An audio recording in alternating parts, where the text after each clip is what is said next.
Before it can get its bearing, I hit it again, forcing it back. I go to hit it once more when it grabs the end of the stick and rips it out of my hand. It then wraps its hand around my throat, lifting me into the air. I try to pry its hand off, but it is too strong. I hear Maki shout as he runs towards us with a stick of his own. The Naki easily knocks him away and brings its other towards my left arm. It takes my arm and brings it towards its mouth. I try to resist. Suddenly there is pain shooting up my arm as the creature takes a bite. My scream fills my ears and the air. Taking its mouth away, the Naki looks at me with a blood-stained grin. Then it goes for my shoulder with sharp teeth tears into my skin.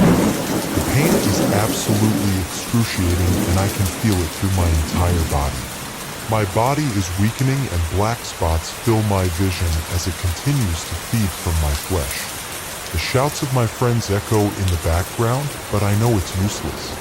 I am going to die tonight. All I can think about is my mother and the fact that she will be heartbroken. I'm sorry I didn't keep my promise, Heidi.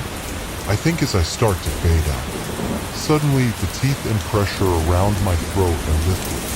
As I fall to the ground, I gasp and cough as air rushing back into my lungs. A screech fills the air once again, but this one is filled with pain. Still weak, I can only lift my head a bit to see. Another screech reaches my ears, even louder and longer than the last. The Naki is on the ground with several arrows sticking out of it. Still screeching, it tries to crawl away, but another arrow finds it. This time, piercing what I believe to be its heart, causing it to go quiet. A sense of peace fills me at the creature's silence. I may be dying, but at the very least, my friends will be okay. As I begin to black out, familiar emerald green eyes lock onto my own. The smell of lilac fills my nose and soft hands caress my face. My sweet baby, all fresh and pure. I see nothing sweeter than my babe before. I will hold you proudly till you can walk strong. Then my little babe will be gone, a strong man. And then this sweet mother will rejoice for so long. Aged arms caressed a soft child as the song was hummed with a raspy voice. The child slumbered as his mother slowly put him down into the crib. Sunlight streamed into the room, flooding the wooden rocking chairs, the body-sized mirror, and the sleeping babe in a golden warmth. The woman, who had graying hair and soft facial features, walked slowly around the room, her white sundress flowing behind her. She had her right arm over her stomach and her left elbow on top of that. Her hand reached up towards her mouth. 3 Finch. Iti. I whisper. I see a small smile settle on her face. Olin Pahalani, she states softly, tears running down her face. I told you to stay out of the woods. I know, I'm sorry. I tell her. Rest, she says. I close my eyes and surrender to the darkness. She stopped on a picture, a cold hand clenched her heart and let out a loud gasp. She pushed the book off the table and stood, her breathing becoming shallow. The photo album flopped to the ground with a sharp thud, the terrible picture lying face down in the dust that covered the floors. 2 police officers stood in this picture with body bags, and a woman who resembled too much of her was handcuffed, bloody and angry. Running towards the baby's room, she rushed in and darted for the crib. Grabbing the railing, she looked down only to let out a raspy scream. Instead of a baby was a thing of rotting flesh and vile-smelling decay. The mother felt her hands and body go numb. Shakily, she looked down at her hands, dried blood covered every inch of them. Looking down, she eyed her clothing, which were covered with the crimson sin. She noticed more coming from the hallway. Frantically, she followed the bloody trail back into the kitchen. Her photo album still laid face down, but everything had changed. Dishes were all over the floor, the table was overturned, fridge door was open, and 3 little children lay dead on the ground, bathing in crimson puddles. A knife lay within them. The mother tried to scream, but only an agonizing squeak came out. Shaking her head and waving her hands, she started to wake up only to crumble and trip over something solid and stiff. Looking at it, fear filled her eyes. There she saw her own body lying, a gun in one hand and a note in the other. Shakily, she picked up the note and read it. The words of her sweet lullaby rang out like white noise. Throwing it down in fear, she jumped to her feet and rushed back to the baby's room. Throwing herself into the corner, she covered her face and sobbed. Rocking back and forth, she remembered. In her pain and agony, she remembered everything. She walked into the living room where her 3 children lied. They were watching Saturday morning cartoons. All morning she had been drinking and her own self-control was lower than low today. She hadn't taken her medication yet. They angered her. She hadn't even showered. Water was always too hot. She hadn't done anything. Walking into the kitchen, she grabbed a plate and out of nowhere threw it on the ground. Looking around, her vision started to fade in and out. A shrill voice of a child cried out from the back of the house. This crying made her head hurt and she wanted it to stop.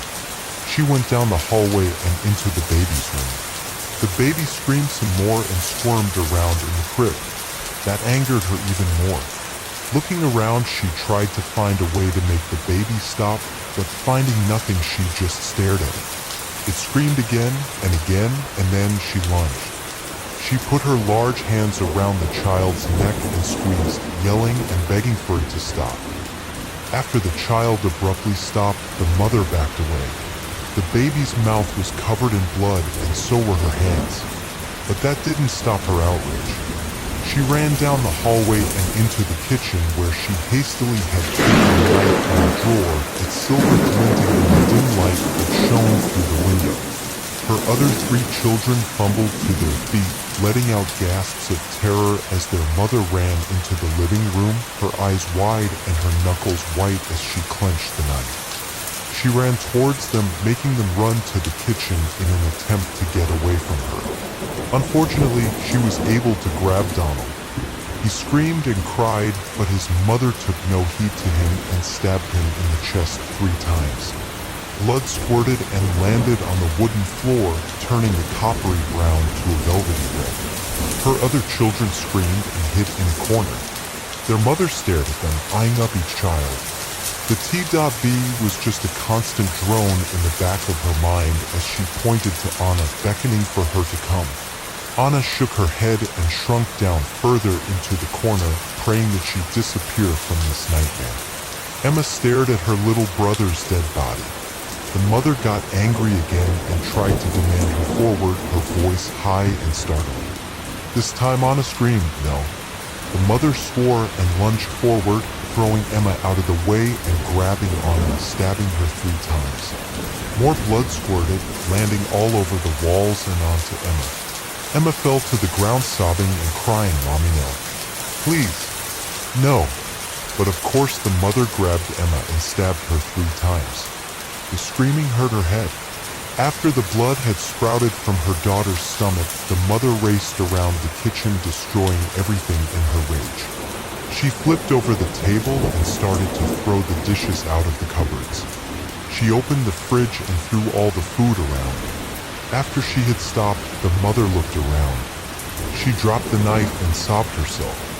With loud gasps and moans of distress and anguish, she walked to her room where a gun was hidden in the top drawer of her dresser. In bed, she cried and screamed, punching the mattress.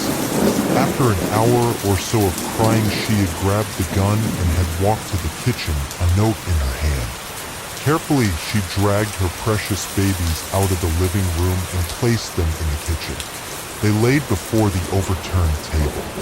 One last meal with her babies, she decided. Standing over them, she carefully placed 1 bullet into the barrel of the gun. Looking into the black hole of her salvation, she began to sing, her finger on the trigger. "My sweet baby, all fresh and pure. I see nothing sweeter than my babe before. I will hold you proudly till you can walk strong. Then my little babe will be gone, a strong man. And then this sweet mother will rejoice for so long." Pop! The gun did not hurt her head.